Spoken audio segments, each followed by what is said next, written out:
ఏం చేస్తే ఈ రాష్ట్రంలో వ్యవసాయ రంగాన్ని బ్రహ్మాండంగా అభివృద్ధి చేయగలుగుతామో అన్ని విధాల ఆలోచనలు చేసిన తర్వాతనే మరి రాష్ట్రంలో ఉన్నటువంటి అనేక రకాల ప్రాజెక్టులతో పాటు ప్రధానమైనటువంటి ఆధారు తెలంగాణకు నీళ్లు రావాలంటే గోదావరి నది తప్ప ఇంకొక అవకాశం లేదు.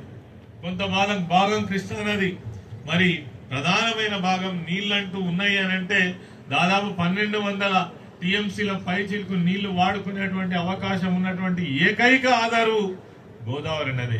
మరి ఆ గోదావరి నదిలో అనేక వందల సంవత్సరాల నుంచి స్వాతంత్రం వచ్చినప్పటి నుంచి కూడా నీళ్లు పోతూనే ఉన్నాయి.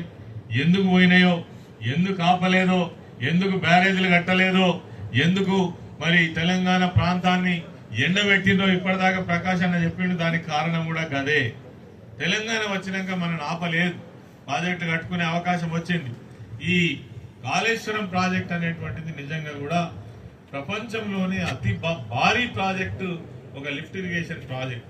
దీని రూపకల్పన కూడా నిజంగా మరి కేసీఆర్ గారు వారితో పాటు అనేక మంది నిపుణుల యొక్క మరి ఆలోచన విధానంతో రూపకల్పన జరిగింది. కాళేశ్వరం ప్రాజెక్ట్ వచ్చిన తర్వాత తెలంగాణ రాష్ట్రంలో ఉన్నటువంటి అన్ని ప్రాంతాలకు నీళ్లు పోయినటువంటి విషయం అయితే ఎవరిని అడిగినా చెప్తారు. నల్గొండ జిల్లాకు నీళ్ళు ఎట్లా పోతాయి? మెదక్ జిల్లా మొత్తం నీళ్లు లేనటువంటి ఎడారి ప్రాంతం. నల్గొండ జిల్లా కావచ్చు, మెదక్ జిల్లా కావచ్చు, ఇతర ప్రాంతాలన్నీ కూడా ఖమ్మం వరకు కూడా నీళ్లు తీసుకుపోయినటువంటి ప్రాజెక్టు ఈ కాళేశ్వరం ప్రాజెక్టు. మరి దీంట్లో ఈ అవినీతి జరిగిందని మాట్లాడుతున్నారు. ఎంత తేలిక మాట్లాడుతున్నారంటే 1,00,000 కోట్లు తినేసిందని. 1,00,000 కోట్లు తినేసిండ్రు. కేసీఆర్ తినేసిండు, కేసీఆర్ కుటుంబం తినేసిందని. ఇంతకంటే అన్యాయం ఏముంటది? ఎట్లా మాట్లాడవచ్చు? ప్రజలు దీన్ని చూసి నిమ్మరపోతున్నారు. ఎవరు ఆన్సర్ చెప్తలేరు. మరి ఈ చర్చ జరగకపోతే నిజంగానే ప్రజలు నమ్మితే, ఇదివరకే నమ్మి ఒక్కసారి ఇబ్బంది పడ్డారు. ఇబ్బంది పడితే ఇవాళ ఏం జరుగుతుందో కూడా మనం చూస్తున్నాం.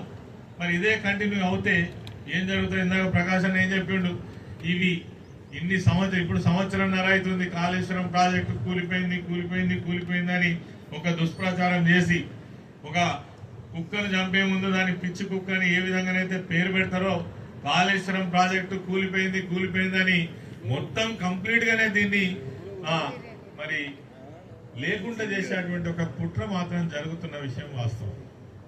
దీని నుంచి మనం బయటపడితేనే తెలంగాణ ప్రాంతం యొక్క భవిష్యత్తు, తెలంగాణ ప్రజల యొక్క భవిష్యత్తు, దీని మీద ఒక సమగ్రమైనటువంటి